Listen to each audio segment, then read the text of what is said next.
Hey, that guy with the glasses. I've been sick the last few days, so my appearance is probably even more degenerate scumbag than usual, which is saying something in my case.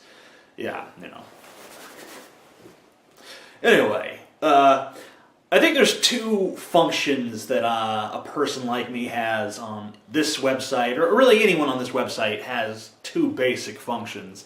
Either to mock things that are horrible and very deserving of having scorn heaped upon them, or to champion things that are kind of unpopular. I've seen that going on a lot here, and I've done it myself. I think I've probably never gotten a more hateful reaction than when I gave a positive review to the most recent Resident Evil movie. I can never remember the subtitles of those things.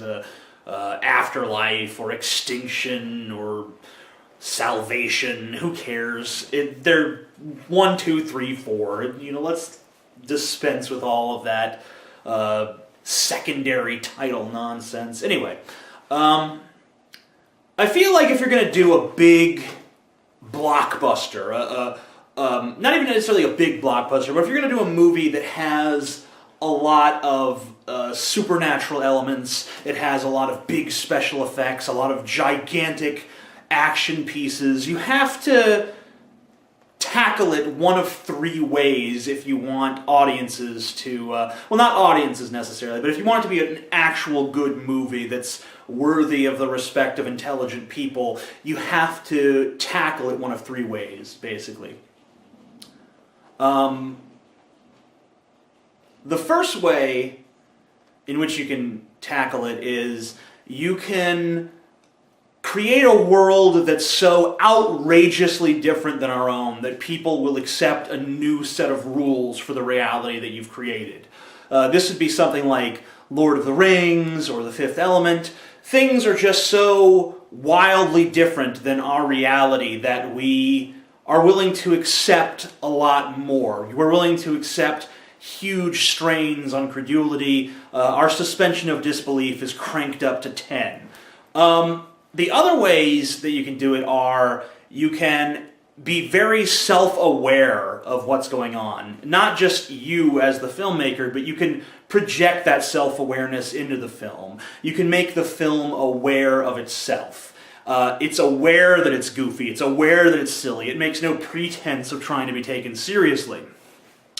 The third way you can do it, and this is the most difficult way with arguably the best results, is you can take a concept that is kind of silly and goofy, but you can do it, and you can do it seriously, but you have to do it so absolutely flawlessly that people never stop to question what's going on the screen. They never stop to realize that there's something inherently ridiculous about this whole scenario. This would be something like The Dark Knight. So those are the three ways to do it. And there is a film in theaters right now called Drive Angry, starring Nicolas Cage. And I know that the world does not need another shitty, high-octane thrill ride starring Nicolas Cage.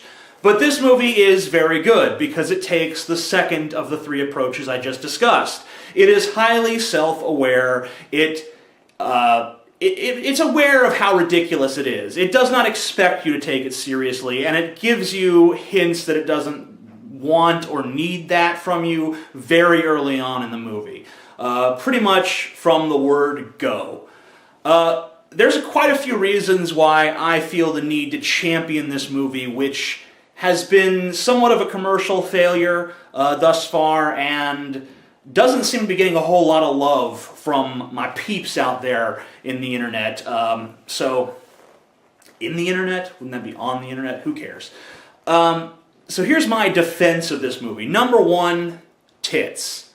And I know that's a really shallow reason to like a movie, and maybe it's an outmoded reason. We live in the internet age. We can literally see naked women with a handful of mouse clicks. Just click, click, click. Naked women, they're right there for your enjoyment, for you to scrutinize. But there's something just wonderfully magical about seeing them on the big screen, and especially in 3D. The Piranha did this.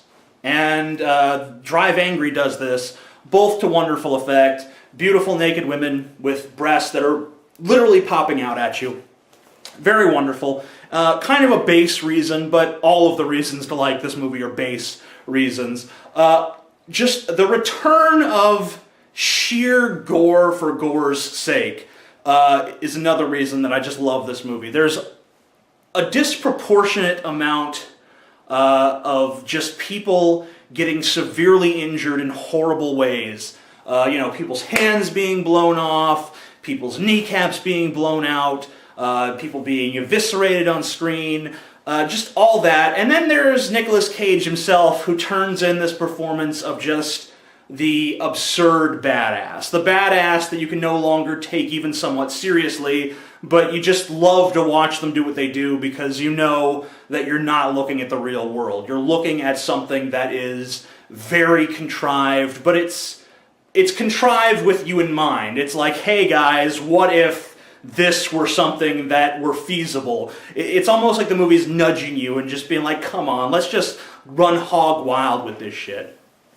So if anyone is reluctant to see this movie because they think that it's going to be a serious movie that's seriously trying to tell you this incredibly stupid story, fret not.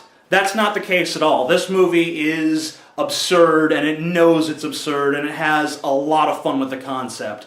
And I would recommend and urge everyone to go see it while it's still in theaters, and it probably won't be in theaters long because of the disappointing box office. So run to your local theater, see this movie. That's all I gotta say, really.